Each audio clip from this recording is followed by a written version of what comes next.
اور بھائیوں، اللہ تبارک و تعالی نے اس امت کو ساری امتوں کا سردار بنایا۔ کنتم خیر امت کہہ کے اس امت کو اللہ تعالیٰ نے تمام امتوں کی امامت عطا کر دی۔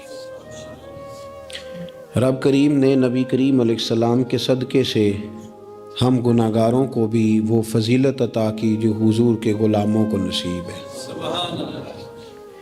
لیکن بڑا آدمی وہ ہوتا ہے جس کی سوچ بڑی ہو، جس کے افکار بلند ہوں، جس کی نگاہ پاک ہو، جس کا حوصلہ بڑا ہو۔ اللہ تعالیٰ نے ہمیں امامت دی ہے امتوں کی، لیکن اگر سوچیں سطحی قسم کی ہوں، ذہن چھوٹے چھوٹے مفادات کے ہوں، ساری زندگی انسان اپنی دکان کی، اپنی ذات کی، اپنے گھر کی، اپنی برادری کی سوچ سے باہر ہی نہ نکلے، تو وہ آفاقیت جو اللہ اور اس کے پیارے محبوب صلی اللہ علیہ وسلم ہمیں دینا چاہتے ہیں وہ ہمیں کیسے حاصل ہوگی؟ جو قومیں اپنے چھوٹے چھوٹے ذاتی مفادات کے لیے ملی سودے کریں، اپنا گھر بنانے کے لیے ملکوں کو مقروض کر دیں، تو وہ کیسے دنیا کی امامت کا فریضہ سر انجام دیں گی؟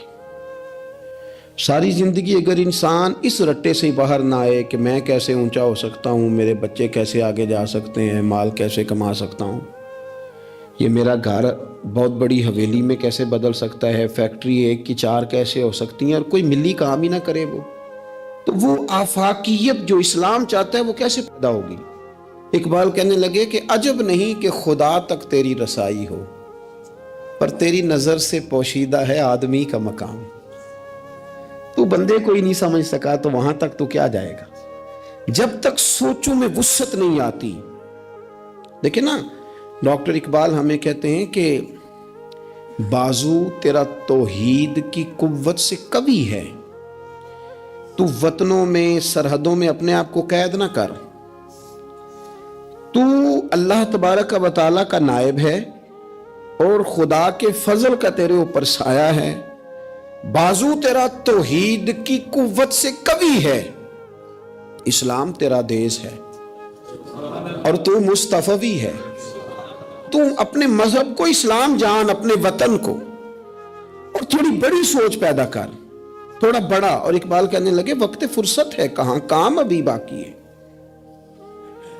ابھی آرام سے بیٹھ گئے ہو، ابھی آرام سے بیٹھ گئے ہو، ابھی تو دنیا میں رسول اللہ صلی اللہ علیہ وسلم کے نظام کے جھنڈے کو بلند کرنا تھا، حضور کی آفاقی تعلیمات سے پوری دنیا کو تم نے روشناس کرانا تھا۔ اقبال کہنے لگے وقت فرصت ہے کہاں، وہ کام ابھی باقی ہے، نور توحید کا اتمام ابھی باقی ہے، بھی تو آگے بڑھنا تھا۔ لیکن سطحی سی سوچیں، چھوٹی چھوٹی باتیں، مثلاً امیر دولت کے چکر میں اور غریب اس کمزوری کے احساس میں کہ میں تو غریب ہوں جی، میں تو، غریبی کو بیچا تو نہیں نہ جاتا، غریبی کوئی فار سیل تو نہیں ہوتی، غریبی وہ زخم تو نہیں جسے دکھا دکھا کے بندہ پیسے وصول کرے۔ آپ اپنی غریبی کو بھی کیا سیل کریں گے، اپنے آنسو بھی بیچیں گے کہ میں چونکہ کمزور ہوں تو لہذا فٹافٹ میری بولی لگا دی جائے؟ لا یسألون الناس الحافا۔ قرآن کہتا ہے انہیں بڑی بھی ضرورت ہو تو پھر بھی لپٹ لپٹ کے سوال نہیں کرتے، ان کی سوچیں بڑی ہوتی ہیں۔ وہ کہتے ہیں بندے کیا دے سکتے ہیں، سیٹھ کیا دے سکتے ہیں، نواب کیا دے سکتے ہیں، اللہ رسول سے مانگیں گے۔ ان کی بڑی سوچیں ہوتی ہیں۔ وہ شاعر تھا نا ایک بیچارہ، شاعر ناراض نہ ہو جائیں، یہ بھی بیچارے قابل رحم ہوتے ہیں، ساری دنیا سو رہی ہوتی ہے تو یہ چھتوں پہ پھر رہے ہوتے، کہتے ہیں آمد ہو رہی ہے، تو یہ بھی ایک عجیب بعض اوقات کیفیت بن جاتی ہے۔ تو اس کی بھی حالت کوئی تھوڑی زیادہ ہی پتلی تھی، کپڑے بھی پھٹ گئے، کسی چوک میں مکھیاں بھنک رہی تھی، تو کسی نے سمجھ لیا کہ شاید غریبی بیچے گا۔ ایک بندہ سیٹھ گزرا تو 5 روپے پھینک گیا، تو شاعر اسے کہنے لگا یہ اٹھا اپنے پیسے لے جا۔ کہنے لگا وہ آپ کو اس لیے دیں کہ آپ کو ضرورت تھی، بڑا خوددار آدمی تھا۔ کہنے لگا اگر ضرورت ہوگی تو میں رب سے مانگ لوں گا، اللہ سے مانگ لوں گا ضرورت پڑے گی تو، یہ آرزوئے کرم اور میں آپ سے کروں؟ یہ بھیک اس کو دی ہے جس کا خدا نہ ہو، میں مانگ لوں گا اللہ رسول مجھے دیتے ہیں۔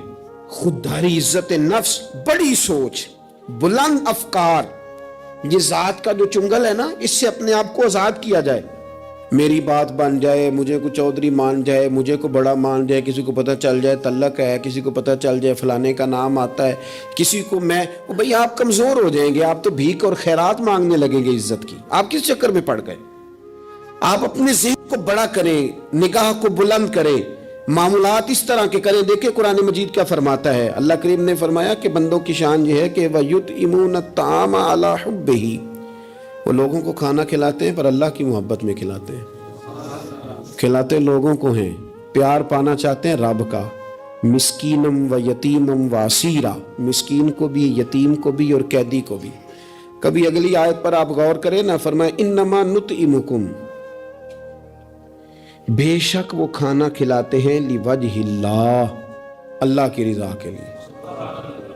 لا نرید منکم، اور وہ نہیں چاہتے جزاء ولا شکورا، نہ وہ کوئی جزا مانگتے ہیں اور نہ ان کا دل کرتا ہے کہ ان کا شکریہ ہی ادا کرے.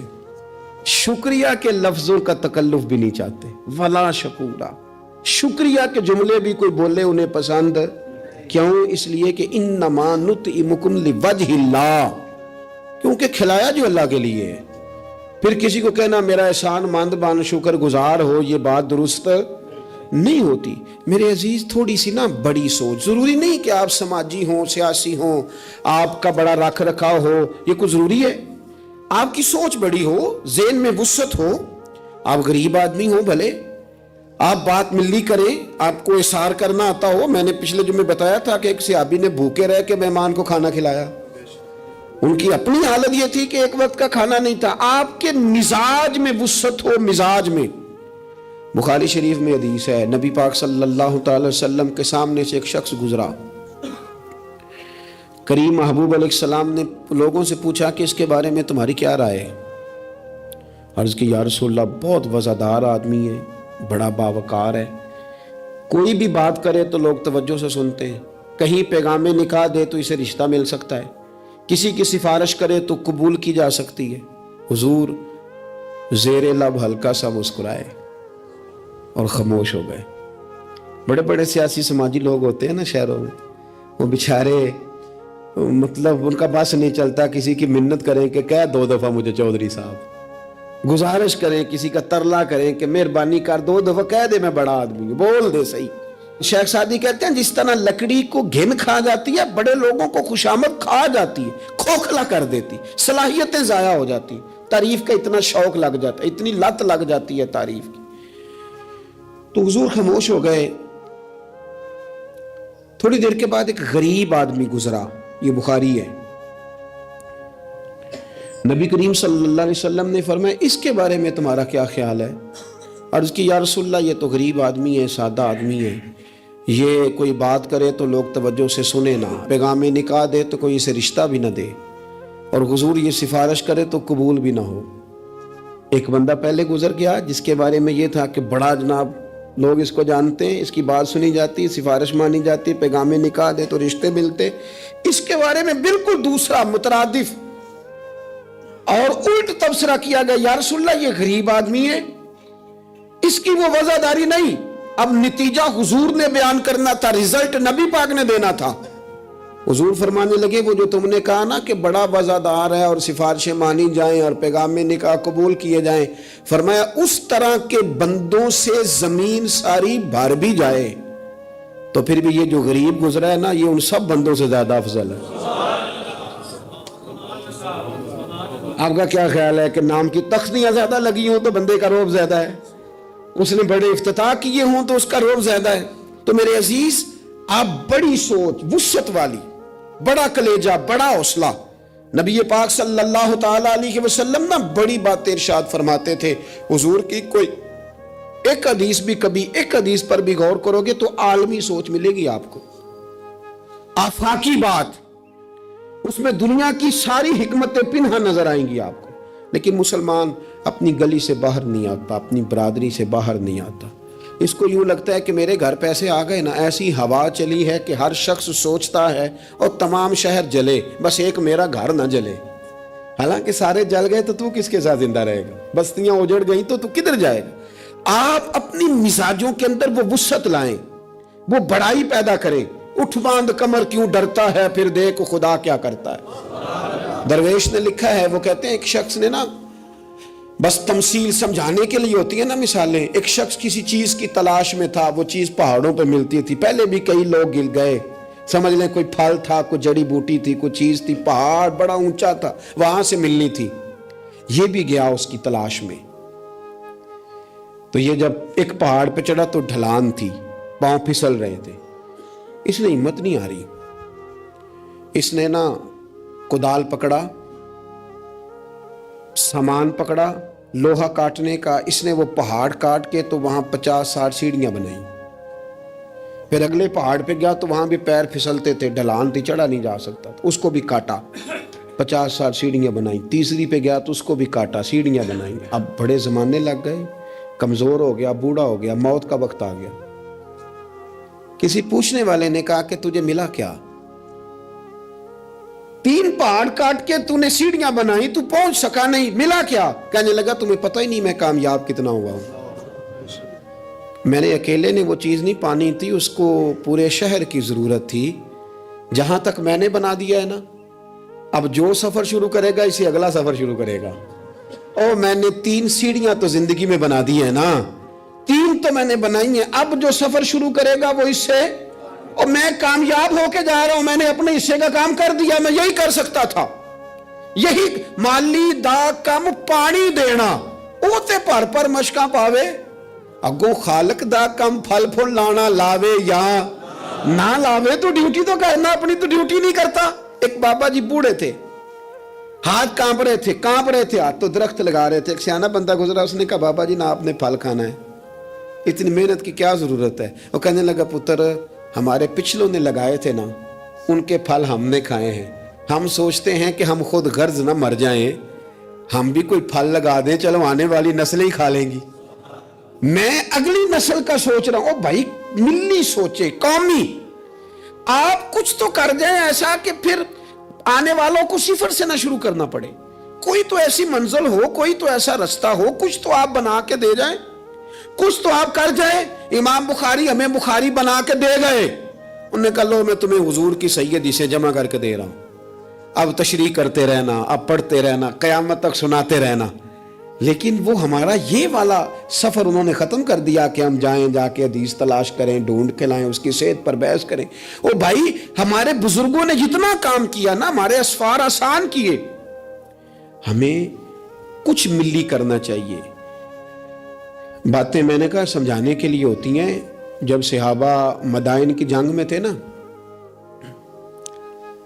تو وہاں مال غنیمت اکٹھا ہو رہا تھا. تو ایک صحابی بہت سارا مال غنیمت ان کے ہاتھ آیا, تو وہ سارا لے کے آئے, پر چہرے پہ کپڑا تھا, چہرے پہ کپڑا تھا. انہوں نے لا کے وہ مال غنیمت دیا, واپس جانے لگے تو لوگوں نے پوچھا یار تم اتنا مال لے آئے ہو, تم رکھ بھی سکتے تھے, ہمیں کیا پتا تھا تمہارے پاس ہے, تو نام ہی بتا دو. تو کہنے لگے نام بتاؤں گا تو کیا کرو گے, تعریفیں کرو گے نا. میں وہ تعریف کرانا چاہتا ہوں جو میرے رب کریم کی بارگاہ سے انعام ملے اور فرشتوں کی زبانوں پہ آئے. تم تو 1-2-4 منٹ کے لیے کرو گے, بات ختم ہو جائے گی. اور پھر کہنے لگے اگر تم نے ضرور ہی کرنی ہے نا تو میرا نام چھوڑو, میرے رب کی تعریف کرو جو تعریف کے قابل ہے. الحمدللہ رب العالمین, اس کی کرو تعریف. تمہیں میں کیوں نام بتاؤں؟ کہتے وہ چلے گئے صحابی چھوڑ کے, تو لوگوں کو اتنا تجسس ہوا کہ کوئی پیچھا کر رہا ہے, کوئی ان کے دوستوں سے پوچھ رہا ہے, کوئی ان کے قبیلے سے پوچھ رہا ہے. جب وہ سارے لوگ گھوم رہے تھے نا, اللہ اکبر, تو صحابی سے لوگوں نے کہا کہ آپ کے پیچھے تو لوگ لگ گئے ہیں. کہنے لگے دیکھ لو, پھر اگر میں نے اپنی تعریفیں کو روکی تھی تو میرے رب نے جگہ جگہ میری تعریفیں کرا دی, جگہ جگہ. اور میرے دل میں ابھی بھی نہیں ہے کہ میری تعریف کی جائے. تعریف اس رب کی ہونی چاہیے جو تعریف کے لائق ہے. ہم نا سطحی سوچے پیدا کرتے ہیں, سطحی. شہاب نے ایک جگہ پہ لکھا ہے, اس نے کہا یہ جہاں آج منگلا ڈیم ہے نا, یہاں پہلے میرپور شہر ہوتا تھا اصل. ایک جنگ میں جب یہ تباہ ہوا نا تو بڑا درد تھا شہر کے پرانے لوگوں میں کہ ہمارا شہر پھر سے آباد ہو جائے. کہتے ہیں میری ڈیوٹی تھی, ایک افسر میرے ساتھ اور تھا, جیپ میں جا رہے تھے, ایک بوڑھا آدمی, اس کی بیوی ساتھ, گدھے پہ 2 بوریاں رکھ کے